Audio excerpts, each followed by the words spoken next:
Сайн байцгаана уу та бүхэндээ энэ өдрийн мэндийг хүргэе. За бүсчилсэн хөгжил хамтын шийдэл телевизийн хэлэлцүүлэг маань эхлэхэд бэлэн болсон байна. За Монгол Улсын засгийн газраас бүсчилсэн хөгжлийг 7 бүсэд хуваан үзэж байгаа. За Хинти, Дорнод, Сүхбаатар аймгийг зүүн бүсийн бүс олгон хөгжүүлж за энэ дундаа түүхэн аял жуулчлал за мөн хөдөө аж ахуй газар тариалангийн чиглэлээр зүүн бүсийг төлхөө хөгжүүлнэ гэсэн засгийн газрын бодлого шийдвэрийн дагуу бид энэ удаад бүсчилсэн хөгжил хамтын шийдэл телевизийн хэлэлцүүлгээ Хинти аймаг Чингис хотод амжилттай эхлэж байна.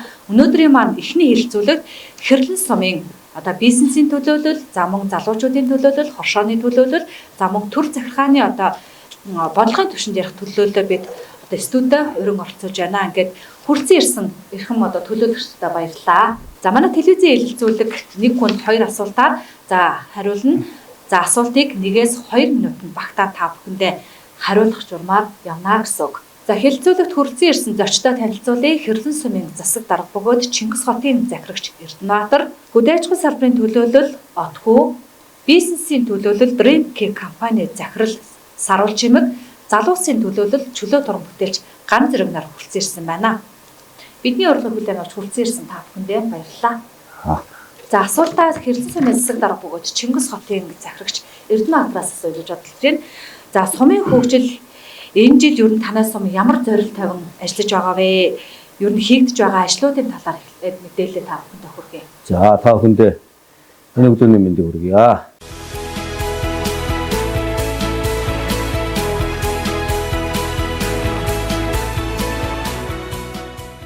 За Хэрлэн сум Чингис хотын хувьд 2026 онд бол хотын дэд үтсийг сайжруулах зорилттойгоор ажиллаж байна.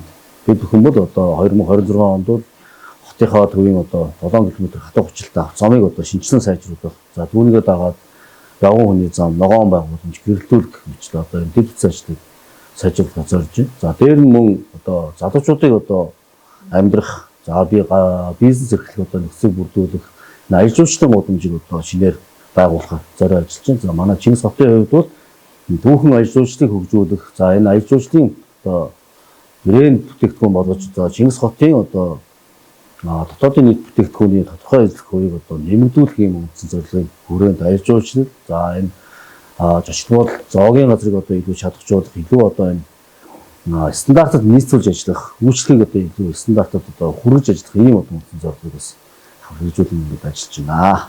Чингис хотод олон жил үйл ажиллагаа явуулж байгаа бизнесийн төлөөлөл Саруул Чимэгч манаас хүрэлцэн ирсэн талхалтай байна. Яг орон нутгийн бизнес эрхлэгчийн жаргал, зовлон бүгдийг манай Саруул Чимэгч туулан өнгөрүүлж байгаа гэж бас хэлэхэд болно. Тэгэхээр Dream компанийн хувьд бол орон нутгтаа яг энэ хүнсний чиглэлээр, тал нарийн бомбын чиглэлээр үйл ажиллагаа доктортой явуулж байгаа. Доктортой бас ажлын байраар иргэдийг хангаж, чанартай эрүүл хүнсээр ард иргэдийг хангаж байгаа ийм бизнесийн төлөөлөл хүрэлцэн ирсэн бас их таатай хандж байна. Тэгэхээр танай компанийн хувьд тулгамдж байгаа асуудлууд юу байна? Энэ 20 орчим жилийн хугацаанд асуудлууд ер нь хэр их гарсан, асуудлыг шийдэх тал дээр та бүхэн ямар эрмэлзэлтэй ажиллаж байгаа бол? Манай байгууллагад 14 жил болж байгаа.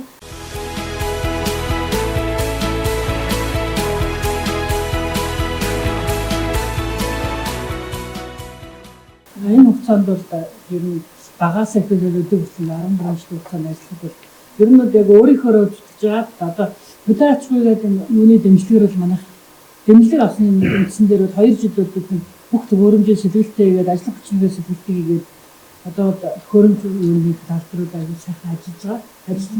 Ярд иргэдэг эрүүл мэндээр хамтын тулд бид хүчин чармаагаа ажлынхаа байрыг нэмэгдүүлэх үзүүлэлт хийж байгаа. Өмнө тулгамдж байсан асуудалгүй бид нар 14 жилийн турш ажиллахдаа бид нар хоног төхөөрөмж бүхий үүн дээр бол үндсэн сэлгэлт өгөөд бүгдийг хийгээд бид асуудал үүсээг бодож ганц юм маань ажлын байран дээр хэцүү дээр нь татвар даатгалын систем бас биднэрт хүндрэлж байгаа. Дээр нь ажлын байрны юу болчихлоо гэсэн. Ерөнхийдөө түрээсээр явсараад 14 жил болж байгаа. Тэгэхээр бидний аль ч бизнес тулгарч байгаа асуудлыг бид энэ хөл болж байна. Магадгүй ажлын байрыг бий болгоход танд газар хэрэгтэй байна уу? Аль эсвэл тэр ажлын байрыг бий болгоход тэр хөрөнгө оруулалт хэрэгтэй байна уу? Аль эсвэл та бүхэн юу тулгамдж байгаа болохоор та өнөөдөр хүртэл яг тогтвортой яг ажлын байргуу яваад байгаа юм. Ер нь бол хөрөнгө оруулалт тал дээр би хөрөнгө оруулалтын юунд яваад яг миний наах юм зээлмэлтэн өөрсдийнхөө төхөөрөмж бүрэн шинжилтанд 14 жил бидрээ авсан бүх юм төхөөрөмж юмас төлөвлөлтийн тулд манай 200 сая төгрөгийн зээлийг аваад 2 жилийн хугацаанд төлж дууссан. Тэгээд бүх юм төхөөрөмж нь одоо бидний эсрэг санаанд нийцсэн аюул сайхан төхөөрөмж сайтай юм болчихсон байгаа. Ажилчид маань бүрэн хангалттай манай хол ажилчдын өдөрлөл манай хүмүүстэй хуучин хүмүүс маань байсан байдаг. Тэгээд гол асуудал манай дээр одоо боломжтой ганцхан асуудал маань бол ерөөсөө ажил барихад газаргүй байгаа юм байна. Тэрний өөрийн гэсэн газартаа бидрүүд өөрсдөө яаж хийж чад ажлынхаа байрыг барьна гэж байна. Ер нь ингээд бизнес хэлэгчтэйгээ бид ингээд хоорондоо ярих ер нь тийм л асуудал юм. Тэгээд дээр нь татвар даатгах жоохон биднэртэй жоон дарамт болж байгаа ч тийм. Ийм их ер нь гол 3 том асуудал. Ер нь одоо мэдээж бизнес эрхлэгч маань аймгийн төвдөө байж аж ашиг орлого өндөр байна. Хотын захад байвал одоо төдийлөн бас хүмүүс очиж үйлчлүүлэхгүй. Тэгэхээр газрын асуудал хүнд байгааг ер нь шат шатны байгууллагуудад та бүхэн тавьж үзчихсэн үү? Ер нь одоохондоо нэг тийм айхтар бол асуудлаа тавьж явж үзээгүй юм дээ. Яг өөрсдөө болгоод яваад яг н ажлын байр барийг гэхээр нэлээд бас өөрсдөө хүчин чадал зөвлөхгүй болохгүйгээд бид нар нэг тийм том бол явж бол хөөцөдөж яваг л дээ. Ер нь бол хэрлэн сумаас бол надад газар олгосон шалгуултанд ороод газар олгосон байна. Жишээ хүрээд тэнд болохоор бид нэг юу өөрсдөө үйлдвэр барих гэхээр нэг тогны хүчин чадал муутай болохоор байж чадахгүй. Тэгэхээр манай төвд байралтай газар. Төвд байралтай одоо байр авъя гэхээр үнэтэй. Үнэтэй. Дээр нь 380 холбоотой бас анхаарч авчихсан манайх үйлдвэрлэл болохоор. Тэгээ бид нар нэг үйлдвэрлэл явуулсан тул заавал халбай томтой байр түрээсч өгдөг. Тэгээ түрээс маш өндөр хэрнээ бичиж өгдөг. Сая та хэллээ шүү дээ. Татврын асуудал бас орон нутгад хүнд байна гэж. Зөв. Бид сая нэг ер нь сүүлийн 2-3 жил ер нь эдийн засгийн судлаад ер нь бидэрт аяг мэдөөтэй байсан. Бид бол ер нь татвар даатгад хоёр дээр нэлээд аюултай шүү. Ер нь ямар бизнес гिचнэр яриад бол тийм л. Татвар даатгал дээр бид нэлээд бас зөвхөсөн юм үү. Тэгэхээр бүсээрээ хөгжихийн тулд зайлшгүй ялангуяа юм том одоо үйлдвэрлэл эрхэж байгаа газрууд бол энэ 380 гэдэг асуудлыг бас цогцоор шийдэж өгөхгүй үйл ажиллагаа хад нэлээд бас хязгаарлалт бол чөдөр тушаа болж байна гэж бас хэлгээд байна уу нэ. Тэгээ манай бизнес эрхлэгчийн дунд бид нэгэд ярихаар бас хэлдэг байхгүй. Нэг юм зүгээр үйлдвэрлэлийн орчин байвал яах юм. Одоо тий одоо нэг аймгийн нэг хэсэг ингээд үйлдвэрлэл явуулах зорилгоцсон. Тийм хүчин чадал юу н очсон. Тэгээд бүхэн очсон. Бүгдээрээ тийм төвлөрөөд байж үйл яах гэж ярьдаг байхгүй. За баярлалаа. Тулгамж байгаа асуудлаа бидэнд бас нэг нөгөө бас хэлсэн. Тэгэхээр ер нь бол энийг бас төр захиргааны байгууллага анхааралтай бас авч байгаа. Хаа нэрээ одоо үйлдвэрлэл үйлчлэгээ авах 380 асуудал үнэхээр хүндрэлтэй байдгүй хөлөнд номер 1 асуудал байна. За дараагийн зочин маань манай хоршооны төлөөлөл орж ирсэн байгаа. За Монгол Улсын засгийн газар шинэ хоршоо хөдөлгөөнийг маш эрчимтэй сүүлийн 2-3 жил маш эрчимтэйгээр хөгжүүлж за хөдөөж хуруу чиглэсэн хоршоологчдыг олноор нь бий болгоё. За ингэснээр одоо манай малчдын бизнес ашиг орлого бас тодорхой хэмжээгээр өсгөнэ гэсэн ийм одоо бодлого чиглэлээр хоршоог маш сайн анхаарч хөгжүүлсэн. Тэгээд одоо малчдын дунд бүр газар дээр нь явж очиж танилцж хоршоог хөгжүүлэхэд юу тулгамдж байгаа асуудлууд юу байна гэж одоо нэлээд бас эрэлхийлж авсан. За түүний төлөөлөл хөдөөжхөн одоо төлөөллөөр отгүй оролцож байна. За тэгэхээр таны хувьд бол одоо яг энэ хоршоо хөдөлгөөнд хизээ хамрагдсан. За яг одоо хөгжөөд явхад тулгамдж байгаа асуудлууд юу байна? Төв засагт хэлчмээр бас санаа шийдэл юу байгаа бол гэж та бодож байгаа бол. За бүгдэнд өнөөдрийн мэнд хүргэе.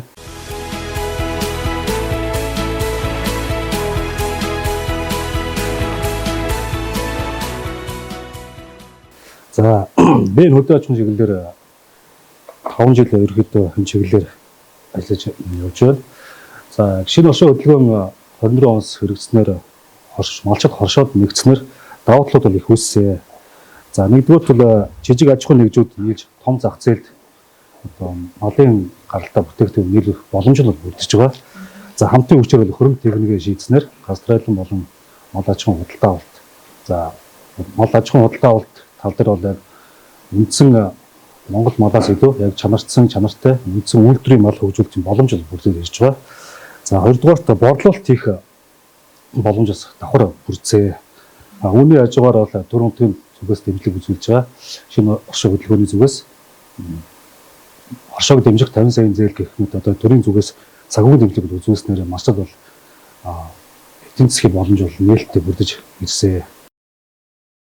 За телевизийнхээ хэлэлцүүлэгт бид одоо төрийн зүгээс, за мөн бизнес эрхлэгчийн зүгээс, хоршооны зүгээс, залуучуудын зүгээс ер нь ямар санаа бодолтой байдгийг гэдэг одоо шийдлийг гаргахын тулд одоо залуучуудаа энэ одоо хэлэлцүүлэгтээ оролцож байгаа. За тэгэхээр манай одоо телевизийн хэлэлцүүлэгт маань чөлөөт уран бүтээлч ганц зэрэг оролцож байгаа. Тэгэхээр ер нь орон нутагт амьдрахын давуу талыг та өөрөө юу гэж хардаг вэ?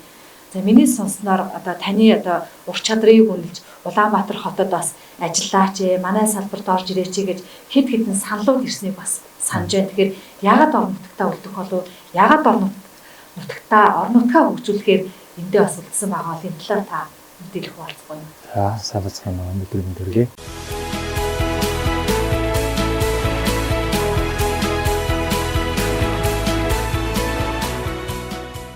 Ер нь яг залуучуудын оролцоо орон нутагт байж орон нутгийн хөгжил илүүтэй одоо биш явах нь тодорхой. Тэгээд залуучуудын орон нутг руу боловсон хүчнээ татах нь бол мэдээж нөгөө ажлын байрны асуудал, за байр орон сууцны асуудал гэдэг юм яригддаг байсан бол энэ маань одоо сүүл хэлэх тусам сайжраад за аймагаас одоо залуучууд руу чиглэсэн төлөв хөтөлбөрүүд томоохон цаалгагдсан байна. Үүн дээр одоо залуучууд оролцож орон нутгад байж ажлын боломжууд нь бүрдэж байгаа нь цаашаатай. За мөн одоо орон сууц гэдэг барилгууд баригдаж байгаа нь бас залуучууд хийх юм шалтгаан болж байна. За миний хувьд ягаад орон нутгатаа ингэж ажиллах амьдрах болсон бэ? Улаанбаатар одоо гэдэг нь руугаа зөвхөн явах шалтгаан гэвэл мэдээж хэрэг одоо бид залуучууд за хүмүүхний хувьд одоо хамгийн үнд цэнтэй зүйл нь үр хөвгтэй гэдэг. За үр хөвгтийн мэдээж хэрэг нэгдүгээр аюулгүй байдал эрүүл ахуй одоо маш чухал гэдэг. Улаанбаатар хот маань ямар үедээ таатай байдаг төвлөрөл стресс хөндлөлтэй гэдэг юм уу юм байдаг. Орон нутагт байх давуу тал нь тэгээд сэтгэл зүйн мэдээж хэрэг маш тайван байна. Ажил амжилтын боломж за байна. Дээрээс нь хамгийн чухал нь хүүхдүүдийн аюулгүй эрүүл орчин зөвөр байгаа. Энэ боломжийг харж орон нутагтаа ажилладаг. Ер нь одоо ингээд ажиллаад явхад бэрхшээлтэй зүйлүүд ер нь юу болж ийн үү, яаж нэг нөгөө яриад байна? Ер нь харьцангуй гайгүй. Тий, Улаанбаатар хотод одоо ер нь очиод ингээд байхад хүн манай залуучууд их ярьдаг л байна. Одоо хөндлөдөг тий. Тэсвэр ажилладаг ч одоо 4-5 цаг явдаг. Тэгэхээр энд бол ерөөсөө 5-10 минут яваад очих гэж байдаг. Тэгэхээр өөрсдөө хичээж чадвал энд боломж нь нээлттэй байна гэж хараад байна.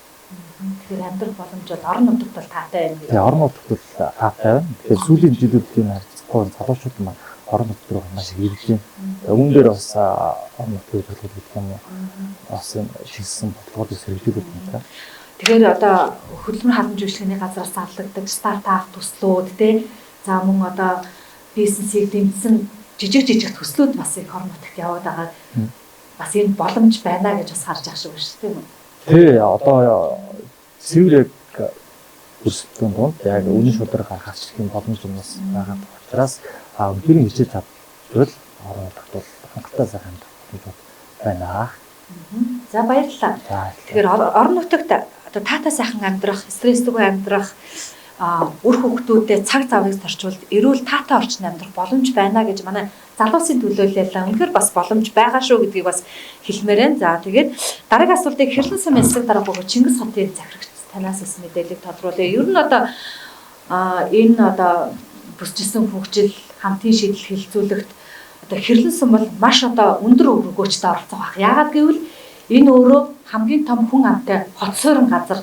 За Хэрлэн сум өөрөө бас сайхан хөгжиж, бүс нутаг өөрөө бас сайхан одоо зүүн бүсийн тулгуурт бол одоо Чингис хот болж байна шүү дээ. Тэгэхээр ер нь цаашид юуг илүү анхааруул бид илүү сайхан энэ одоо хөдөлгөөн энэ одоо юу гэдэг хөгжил явах шийдэл бас танд харагдаж байгаа. Таны хувьд харцангуй залуучуудын төлөөлөлд за мөн одоо төрд бол нэг 10 гаруй жил ажилласан туршлагатай бас хотын захирагч бас бид бас хардаг штэ энэ тал дээр.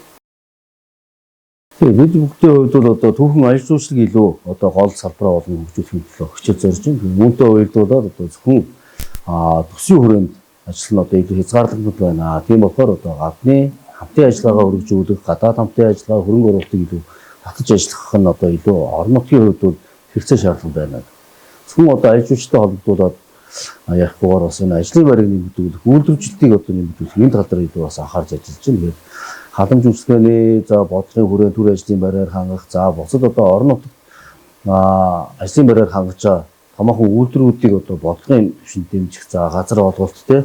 За энэ бусад одоо дэд утсны хувьд одоо илүү дэмжлэг үзүүлж ажиллаж байгаа энэ ажлын байрыг нэмэгдүүлэх, за иргэдийн орлоготой илүү болгох, нөгөө талдаа орлоготой олдсон иргэдийг илүү одоо амар тайван нөхцөлд одоо ажиллаж амьдрах те амарх ийм одоо нөхцөлийг одоо илүү бүрдүүлэхийн төлөө хичээж ажиллаж байна. Тэгээд сүүлийн жилүүдээр энэ аялал жуулчлалыг буюу одоо гадагшаа улстай аялал жуулчлал биш, илүү дотгошоо орон нутгаар чиглэсэн ялангуяа одоо Чингис хааны төрж өссөн гэдэг энэ одоо бид нар хүүхд түүхээрээ бахархсан энэ орон нутгийн дотоодын одоо аялал жуулчлалыг нэмэгдүүлэх, за мөн одоо 2 дахь 3 дахь одоо хөрш орнуудаас гэхээс илүүтэйгээр одоо яг одоо зэрэгэлдээ байдаг хятад өөр Монгол гэх мэтлээ одоо энэ аялал жуулчлалыг Хятадын нутаг руу, Дадлал нутаг руу, Чингис хот руу одоо илүү төвлөрүүлэх энэ хэмжээгээр манай одоо дотоодын үйлдвэрлэлийн худалдаа авалт, борлуулалт тэр хэмжээгээр одоо орлого нэмэгдэх ийм асуулцаа байгаа гэдгийг хараад бид хүн 2025 онд бол одоо гадаад хамтын ажиллагаан дээр бас тийдгүй анхаарч бас ажилласан. Мэдээж одоо хотын захирагч учраас маш олон иргэд танд уулзалт хүсэлтөө тавьдаг ба. За Хинтээ аймагт Чингис хотод нэг ийм зүйл хийчихвэл яг хөгжгөөд байна да гэдэг ийм гаргалгаа гаргаж ирж байгаа одоо Улаанбаатар хотоос ирж чижин ирж байгаа залуучууд гэдэг юм хүмүүсийн төлөө хэр тантай уулзаж санаа бодлоо шийдлээ ярилцж явах юм. Ер нь бол төвлөрлийг сааруулах бодлогын хүрээнд ер нь залуучууд энэ хөдөөг илүү сонирч зорж ирж байна. Тэгээд бид бүхэн бол одоо энэ хамгийн нэн тэргүүний хэрэгцээ шаардлага газрын асуудал байдаг. За газрын асуудлыг бол тодорхой хэмжээнд өмж амьдрах, за бизнес эрхлэх, үйл ажиллагаа явуулах газар дээр дэмжлэг үзүүлэх юм чухал шаардлага байгаад байна гэдгийг харж байгаа. Тэгээд за төрийн зүгээс одоо шууд бизнес эрхлэгчдэд газрыг одоо хууль зөрчиж гэдэг юм олох боломж нь хязгаардаг хүн байдаг. Тэгэхээр одоо ганц одоо газар олгож байгаа хэлбэрнүүд дуудлага худалдаа буюу одоо хамгийн өндөр мөн авсан хэлсэн одоо тухайн иргэн одоо газар авах юм боломжтой байна. Бидрүүд төрийн байгууллагын заашгүй хэрэгцээнд тодорхой одоо газруудыг төлөвлөөд энэ газар дээр гарааны болон жижиг дунд бизнес эрхэлж байгаа иргэдэд одоо тодорхой хогны болон одоо цахилгааныхаа төлбөрийг төлөөд бусад одоо ямар нэгэн төлбөр төлөхгүйгээр ямар нэгэн зөвшөөрөл одоо илүү нэмэлт зардал гаргахгүйгээр одоо ингээд үйл ажиллагаа явуулах боломж нь бас ингээд хангаад ажиллаж байгаа. Тэгэхээр залуучууд нь илүү инновацлог буюу одоо энэ орон нутгийн хөрсөн шингэсэн гэсэн мэт шинэ технологи одоо оруулсан ийм бизнесийг илүү хийхийг эрмэлзэж байгаа. Тэгээд энэ талаас нь ч гэсэн одоо орон нутгийн удирдлага нөгөө талдаа би залуу хүний хувьд илүү бас дэмжиж хамтарч одоо ажих тал дээр одоо санаас илүү сонсдгоо. Тэгээ боломнууд энэ ажлын байрыг нэмэгдүүлэх илүү нэг доктортой явуулах гэдэг талаас нь илүү анхаарах нь зөвхөн сая манай бизнес эрхлэгч хэлж байгаа татврын болон одоо энэ бусад энэ дарамтууд бас нэгдгүүд байдаг гэдэг. Манай энэ эрчим орчин өөрөө бас нэлээд энэ гарааны бизнес эрхэлж байгаа залуучуудад хүндрэлтэй нөхцөл байдлыг одоо үзүүлдэг гэж одоо ихэнх одоо бизнес эрхлэгчид хэлж байгаа. Тэгээд энэ нөхцөл байдлыг илүү багасгах үүднээс илүү тэр одоо татвар бусад орон нутгийн одоо жижиг зөвшөөрлүүдийг одоо бий болгохгүй тийм энийг одоо цуцлах ийм л одоо бодлого бариад энэ нөхцөлийг бүрдүүлэх төлөө ажиллаж байгаа. За баярлалаа. Сая Хинтээ аймагт талын түмэн адуу гэдэг том ивент өвлийн арга хэмжээ боллоо. Манай бизнес эрхлэгчдийн хувьд энд нэлээд сайхан ашиг орлогоо зузаатгаж авсан байхаа гэж бас итгэлтэй. Энэ зөвхөн зүүн бүсийн биш, энэ бол Монгол улсын хэмжээнд томоохон өвлийн ивент арга хэмжээ болж одоо жишгийг тогтоолоо гэж харж байна. Тэгэхээр магадгүй та энэ өвлийн ивент арга хэмжээр хэрэг хэмжээний ашигтай ажиллав, хэр бизнес эрхлэгчдийн маань дэмжсэн бодлого болж ирв. Нөгөө талаар та сая ярьлаа шүү дээ. 10 хэдэн жил үйл ажиллагаа явуулж байна. Бор зүрхээрээ авж ийн дэмжлэг авахтаа авч байна.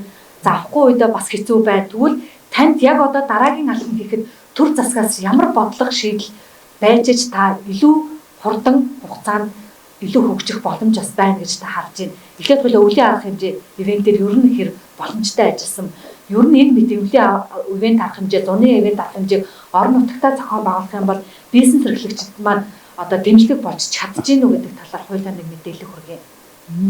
Тэгээд талын түмэн адуу дээр манайхаа гарсан. Ажилтаа гаргаад бид нэнд нэлээд хүмүүс үйлчлэлээ үзүүлсэн ашиг орлоготой ажилласан. 2 өдөр аюул боломжтой. Тиймгүй арга хэмжээ болохоор биднэрт их амар Үр өгөөчтэй. Үр өгөөчтэй. Тэгээ би бас нөгөө юун дээр манай юунес надад бас нэг контейнер болгосон байна да. Энэ хөдөөч хөлсөө үүдэг. Тийм. Энд бас би бас хөөрхөн зундаа хэтрүүд аюу боломжтой ажиллаждаг манай. Зун бид чинь ер нь бизнес хэлэх чинь орлого модч баггүй. Бүгд амнаа бидтэй аюу холбоотой. Тэнгүүд зун бол одоо тэнд баг юуг нь хийж байгаа юм шиг тэнд бол бас гоё байна. Тийм. Тэгээ намайг тэмхүү дэмжээ тийм контейнер болгосон болохоор тэндээ би бас нэг өөрхийн хэмжээнд өгчүүлээд бас манайхад тэндээ бас нэг өөрхийн хэмжээтэй байдаг. Тэгээд ийм өвлийн янз бүрийн арга хэмжээ болох биднээс бас өөр өгөөчтэй. Ийм янз арга хэмжээ болж тэгээд бид нар баярлалаа юм даа. Тийм шүү дээ тий. Үйлчлэгээгээ ч бас сайжруулах, устаасаа суралцсан. Одоо тэгээд юмд анхаараа саяхан манайхаас нэг ажлын байраас бас солисон байна да. Тэгээ бас аль болохоор нэг хүүхдүүдэд манайх аюух хийчих байхад болсон. Хүүхдүүд бижсэн тийм үйл газар болтыг хичээдэг. Тэгээд тэр талаасаа бас яаж байгаа. Тэгээд ерөөхдөө ингэ арга хэмжээс бодоход Бид баяртай. бид ер нь юу штэ. Бүр өгөөчтэй байна. Манай амт чинь манай удирдлагч ер нь сүүлийн үед ингээд хараад хад юу яаж байгаа юм. Тэмцээн оролдоо энэ төлөвийг л аюух татаж оролцож байгаа юм дөө гэж манай амт юм болдог гэдэг. Тийм шүү дээ тий. Тэр нь бидтэй бүр өгөөчтэй. Дагаад биднэрт чинь бас нэг орлого орж идэв. Тэгэхээр төр захиргааны зүгээс бол ер нь бол болж байна. Бидний чадах чинээгээрээ дэмжиж байна гэж бас ойлгож болох нь. Би орлого олох юм дээр бас дэмжлэг болж байгаа гэдэг. За баярлалаа. Дэмжлэг болж байгаа бол одоо эн чинь бас бүсийн хөгжлийн бас нэг үр дүн гарч байна гэж бас ойлгож байна. За манай хөдөөжхөн чиглэлээс оролцож байгаа манай хоршоолагчдын төлөөлөл отгүйгийн хувьд бол ер нь цаашид энийг хөгжүүлэх, төгөлдржүүлэх, бодиттой байлгах, төрийн зүгээс гэдэг юм уу, хоршоолагчдын зүгээс гэдэг юм уу, хамтын шийдвэр гаргах тал дээр та бас ямар санаа бодол зорилготой явдаг бол мэдээж юм болгон 100% төгс байна гэж байхгүй. Мэдээж энэ хамтын оролцоо, талуудын оролцоо, санаа бодол шийдэл чухал байх гэж бодож байна. Тэгэхээр яг дутагдаад байгаа одоо хоршоолагчдын дутагдаад байгаа тийм зүйлүүд нь юу байгаа бол За орон нутгийн зүгээс бол яг хоршоон тэмдэг үзүүлж байгаа хэлбэрүүд нь 5 газрын тариалал өгөх 5 газрын шийдэж өгч байна. Манай хоёрдугаарт хоршоог эдийн засгийн хувьд бол хоршоо үзүүлэх сангаас зээл орох хэлбэрээр орон нутгийн зүг тэмдэг үзүүлж байгаа. Хоршоод бол яг цаашд бол тулгамдж байгаа гэхээсээ илүү яг орон нутгийн зүгээс иймэрхүү асуудлыг шийдэж өгөх зүгээр гэсэн сандууд бол байгаа. Тэр сандуудын зүгээс бол яг малчид тэжээлийн үйлдвэр боловсруулах үйлдвэр барих тийм саналтай бас байгаад байгаа. Ерөнхийдөө одоо мемо ч гэдэг юм баавар ч гэдэг юм яг төв суурин газраас яг үйлдвэрлэж байгаа тэжээл яг зүүн бүсийн малд тохиромжтой үгүй үүдээс хэрэглэзээтэй. Тэгэхээр яг сумар удгийн бүст зохицолтой. Одоо тийм зүүн бүсийн мал их амттай махан амттай гэж одоо тийм дүү хүмүүс ярьдаг шүү дээ. Тэрнтэй адилхан яг эрд тэжээлийн үртэл яг зүүн бүсээсээ гаралтай тийм үйлдвэр байгаасаа гэж бас ярилцж байна. За мөн одоо нэгдгээр малчид хоршоолагчид бол ерөнхийдөө дандаа уулын амд үйлжөөгөө бариад өөрсдөө үүнд бол яг тариалан бэлтгэх асуудал бол зүүн бүс бол бас тулгамж байгаа малчтай тулгамжийн асуудал байгаа. Тэгэхээр яг ихэнх малчид бол урд зүгийн малчд бол дандаа худалдаа авалтаар өсөө явдаг. Тэгэхээр яг зүүн бүсийг төвлөрсөн тариалангийн тийм үйлдвэрсэн боловсруулалтын үйлдвэр тариалангийн үйлдвэртэй байгаа тохиолдолд бол хүсийг хүргэлтээр гэдэг юм те. Хүргэлтийн үйлчлэгээтэй нэгдсэн тийм үйлчлэгээтэй болчихволоос их зүгээр юм болов гэсэн саналыг бас хүргэж байсан. За мөн Эмтэй аймгийн тулгамж байгаа бас нэг асуудал нь болохоор яг малын чиглэлээр мэрэгжлийн бод хоор байна. Тэгээ яг одоо яг малын гоц салбарт өвчин гарсныг бол яг газар дээр нь очиод эмчилгээ үйлчлэгээ үзүүлэх яг хүрэлцээ бол дутмаг байна гэж малчлал саналаа хийж байгаа. За мөн малын түүхий гаралтай бүтээгдэхүүнийг бол боловсруулах төв бас шаардлагатай байна гэсэн саналыг ирүүлж байна. За нэг л яг бүсийн хөгжил ярьж байгаагийн хувьд бол яг сум орнд тийм бүсийн хөгжил гол асуудал бол гадны улс орнууд руу одоо махыг экспорт гаргах энэ асуудлыг бол орон нутгийн зүгээс дэмжлэг үзүүлэл маш тун таатай эдийн засгийн хувьд бол том өгөөжтэй тийм байх юм болов гэсэн саналуудыг бол нийтлэг юм санал бол өгж байна. Тэгэхээр сэтгүүлч миний үед одоо мэдээ бэлтгэхэд явж байхад Хэрлэн суманд бас нэг хөөрхөн шийдэл гарсан малчтаас шууд одоо чэнжийн дамжлаггүйгээр маллаг одоо борлуулдаг болсон жижиглэнгээр болон одоо юу гэдэг юм гулуу заарн тий өрөөлөөр нь зарж байгаа энэ асуудал нь болохоор их таатай санагдсан. Бид нар одоо яг чэнжээр дамжуулахаар 1 кг махыг үхрийн мах нэг 19,000-аас 20,000 орчим аваад байдаг байсан бол бид нар намраас нэг 14,500 орчим гэдэг чинь одоо 1 кг-аас 5,000 төгрөг хасна гэдэг бол маш том дэмжлэг болж байгаа. Тэр болон ижээ бэлдээд байдаг айл бас ховор. Тэгэхээр энэ бодлого шийдвэр нөгөө л нэг хоршоолагчд маань зөв явсан байна. Нөгөө авсан одоо нөгөө дэмжлэг зээл маань хоршоолагчтай эзэндээ буугаад за өнөөдөр тэд нар маань биднэрт хямд үнэтэй махыг хотын иргэдтэй нийлүүлж байгаа нь бас нэг үр дүн гарсан болоо гэж харж байна. Тэр энэ санаачлагыг манай Хэрлэн сум бас Чингис ханаас нэлээд соргоор харж Хэрлэн сумын 1-р багтын нэг тийм төвтэй болсон бас их баярлаж байсан. Та тэр мэдээллийг бас өгөхгүй юу? Энэ бол нөгөө хоршооны маань бас нэг том бодлого дэмжлэг нь өнөөдөр бас гарч ирж байна уу да гэж бас харж байсан. Тий. Чингис хотын хувьд бол одоо 3 цаг ажиллаж байна. Одоо мачтын гар дээрээс мах борлуулах цаг гэдэг. Тэр яг ер нь бол энэ эрүүл ахуйн шаардлага хангалттай дээр бидний илүү бас анхаарч ажиллаж байна. Гол санаачлагыг бол одоо энэ хоршоодууд гаргасан. Тэр нэг малчтууд одоо даан-дангаараа явхаас илүүтэйгээр хорших нь чухал юм байна. Бид нар одоо үйл ажиллагаа нэгтгэх нь чухал юм байна. Эргээд одоо үр өгөөж хамтдаа хүртэх юм байна. гэдэг энэ зүйлүүдийг илүү ойлгоод явж байгааг нь бас нэг том илэрлэл нь. Тэгээд зах зээлийн ханш дээр одоо ханшаас судалж авах ханшаас хамаагүй багаар арай хямдаар тэгээд өөрийн эдийн засгийн боломжтой байдлаараа худалдаад авах энэ нөхцөлийг иргэдэд олж бүрдүүлж өгч байгаа. Тэгээд энийг бас санаачлаа зохион байгуулж бас хошоодын малчид гişүүд бас энд бас маш гол оролттой ажиллаж байгаа. Тэгээд бидний хувьд бол аль болох энэ санаачлагыг дэмжих, энэ санаачлагыг одоо илүү олон нийтэд хүргэх энэ боломжоор нь одоо хангаж өгөх ийм үүрэгтэй учраас энэ үүргээ биелүүлээд явж байгаа гэж бодож байна. Тэгээ очоод мах буулаа эргээд харахад махан дуусч идэг. Тийм л одоо эрэлт хэрэгцээтэй газар бол гарсан байна гэж бол харсан. Тийм өдөртөл нэг 2 тонн орчим махыг одоо худалдан борлуулж байгаа гэдээ манай малчид мэдээлэл өгч байгаа. Ер нь бол нэг тэнд бол нэг 2 цаг орчимд нэг бодийн мах одоо борлуулагдаж байгаа гэдэг ийм мэдээлэл байгаа. Тэгээд бид бүхэн бол энэ өвлийн эд шарах хэмжээг зохион байгуулах, за энэ төв сургуулийн газрын иргэдийн одоо хүнсийг одоо бэлтгэх энэ тал дээр илүү бас бодтой ажил болж байгаа бол илүү үр дүнгүй өгж байгаа гэж болсон гэж бодож төлөвлөөр дэмжиж ажиллаж байгаа. За баярлалаа. За залуучуудын маань төлөөллөөс ганц зэрэг маань ер нь бол орон нутагт амьдрах нь маш сайхан юм аа. Аятайхан байна болж гинэ гэдэг. За тэгвэл одоо өшөө болохын тулд дэмжлэг өөр юу байна? За зээлийн ингээд хөнгөлтөө өнөр өгөөд шийдчтэй байна. За амьдрах орон байрны хувьд гэдэг юм уу тий? Ажлын байрны тогтвортой ажил байр гэдэг юм уу?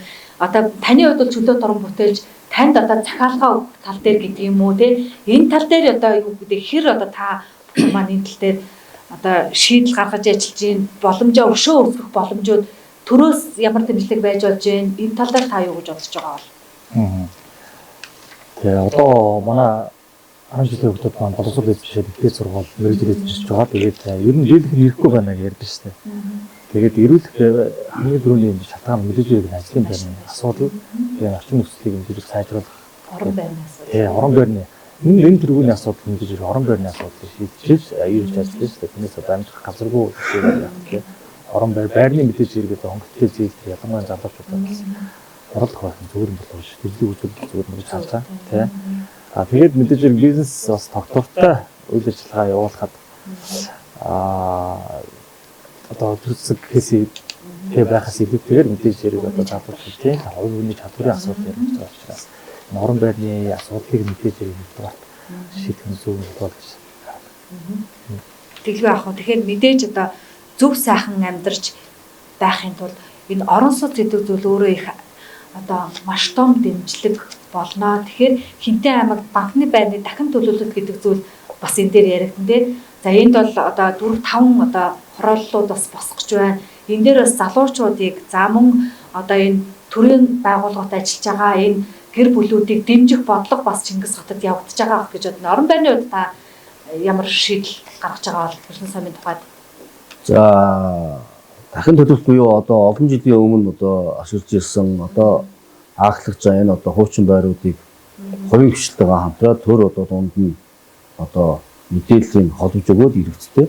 Тэгээд энэ дахин төлөвлөлтийн ажлыг эхлүүлээд явж байна. Тэгээд ер нь аль болох энэ эрүүл аюулгүй орчинд одоо амьдрах энэ нөхцөлийг бүрдүүлэх үүднээс орон нутгийн зүгээс анхаарч байгаа. Дээр нь манай Чингис хотын хувьд бол Хинтээ орон сууц гэдэг дөрвөн өмчт аж ахуйн тооцоолт үйлдвэрийн газар байдаг. Энэ аж ахуйн тооцоолт үйлдвэрийн газраараа дамжуулаад Чингис хотод барилга орон сууц барьж байгаа байгууллагуудтай нийгмийн харилцааны гэрээгээ байгуулад ажилладаг. За энэ ажлын хүрээнд одоо тухайн орон сууц барьж байгаа хоёрын хвшлээс тодорхой үнийн бодлогоор гэрээ байгуулад энэ үнийхээ бодлогоор тодорхой метр квадраттай байруудыг сонгож явж байгаа. Энэ байрыг зөвхөн төр авах байгаа асуудал биш. Энд одоо эмнэлгийн болоод эрүүл мэндийн салбарт ажиллаж байгаа, дээр нь боловсролын салбарт ажиллаж байгаа. За дээр нь одоо тусгай томилгоот буюу цагдаа онцгой тийм шүүхийн шийдвэр. Энэ байгууллагуудад одоо томилж ирж байгаа, ажиллаж байгаа. Энэ одоо залуучуудыг энэ аль багшдын нийгмийн асуудлыг шийдэх юм одоо хамтын ажиллагааны гэрээ байгууллагууд ажиллаж байгаа. Тэгээд энэ оны хувьд бол бид бүхэн эрүүл мэндийн салбар, боловсролын салбарт ажиллаж байгаа одоо аль багшдад гэр болон бусад одоо орон сууцны одоо төлбөрийн өөрчлөлтийн асуудлыг шийдэж явж байгаа. Тэгээд дараа жилийн хувьд бол орон сууц ихээр баригдаад ингээд бүтээн байгуулалт явагдах тусам энэ манай энэ бусад салбарт ажиллаж байгаа аль багшдын бас нийгмийн асуудал тодорхой хэмжээнд шийдэгдээд төрийн зүгээс одоо ингээд дэмжиж явах бодлогыг бариад ингээд хэрэгжүүлээд ажиллаж байна. За баярлалаа. За тэгээ хэлцүүлэг маань ерөөхдөө энд өндөрлөж байна. Тэгэхээр одоо бүсийн хөгжил хамтын шийдэлгээд маш олон одоо талын одоо асуудлуудыг бид одоо хөндөж ярих юм гэвэл өнөөдрийг бол дуусахгүй баг. Тэгэхээр бид ямар ч байсан эхний ээлжинд бол хоршоог ингэж дэмжиж байгаа юм байна. Бизнес эрхлэгчдийг ингэж дэмжиж байгаа юм байна.